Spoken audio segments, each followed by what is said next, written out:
nom du Père et du Fils et du Saint-Esprit, ainsi soit-il. Bien chers frères, nous sommes à une semaine du grand jour où notre Seigneur Jésus-Christ va subir sa passion et mourir sur la croix.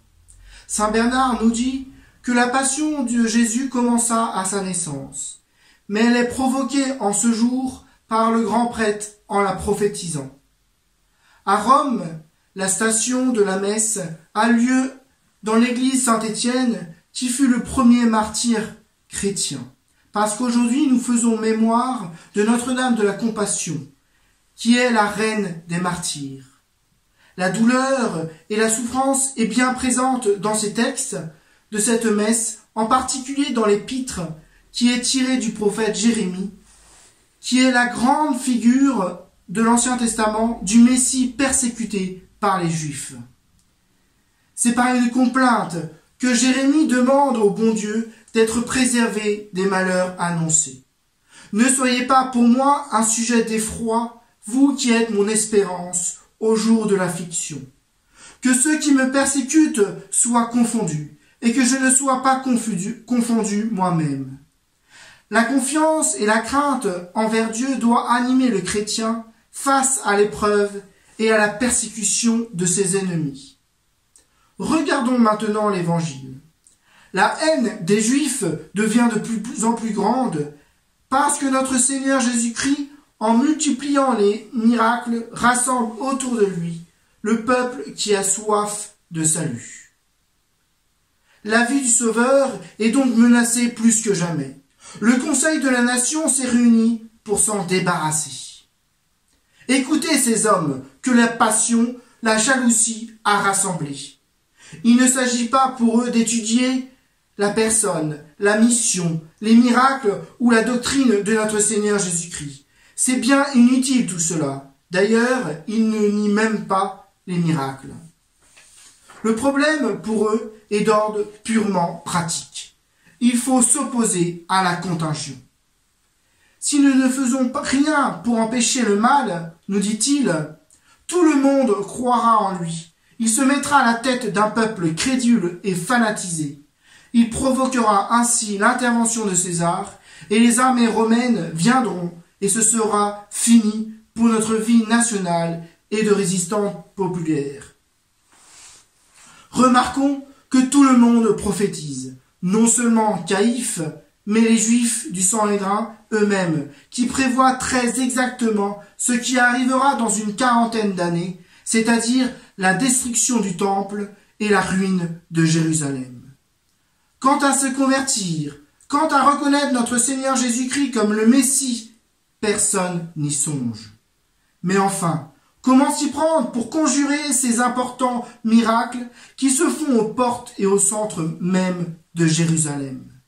Il doit y avoir un procédé pour venir à bout d'un ennemi public.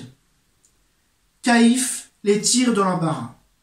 Il était, dit l'évangéliste, le grand prêtre de cette année-là. C'est-à-dire qu'il était tout simplement le successeur de Moïse.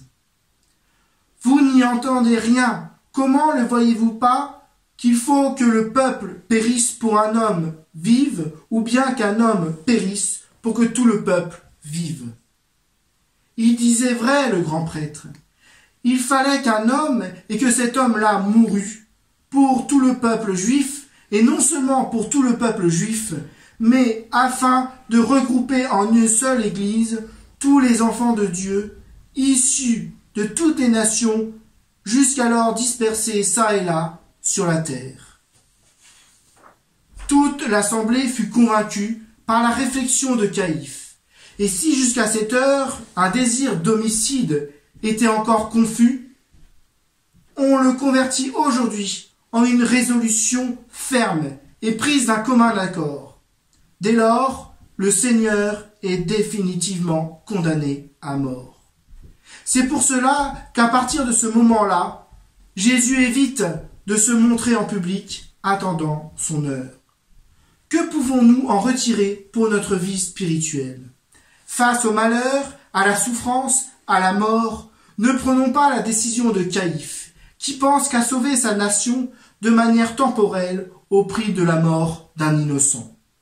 Depuis des semaines, nous pensons à la santé du corps, nous avons mis tous les moyens humains possibles. Nous avons pensé, mais avons-nous pensé au bon Dieu, qui désire que nous nous tournions vers lui avec insistance et reconnaissance, comme l'a fait le prophète Jérémie? Avons-nous prié? Oui, bien sûr, nous l'avons fait. Pour les malades, pour nos familles, pour les personnes âgées, pour les soignants, les médecins et tous ceux qui se dévouent contre cette épidémie. Mais avons-nous prié pour la sanctification des âmes? Avons-nous offert nos souffrances pour la conversion du monde? Alors, il nous reste qu'à implorer la très sainte Vierge Marie pour qu'elle exauce nos prières avec saint Alphonse de Liguori. Ô ma mère, mère affligée, mère des martyrs et reine des douleurs, que de larmes vous avez versées pour votre Fils et pour mon salut.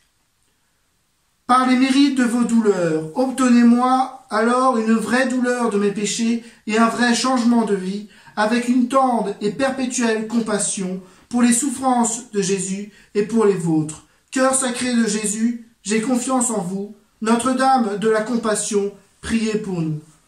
Au nom du Père et du Fils et du Saint-Esprit, ainsi soit-il.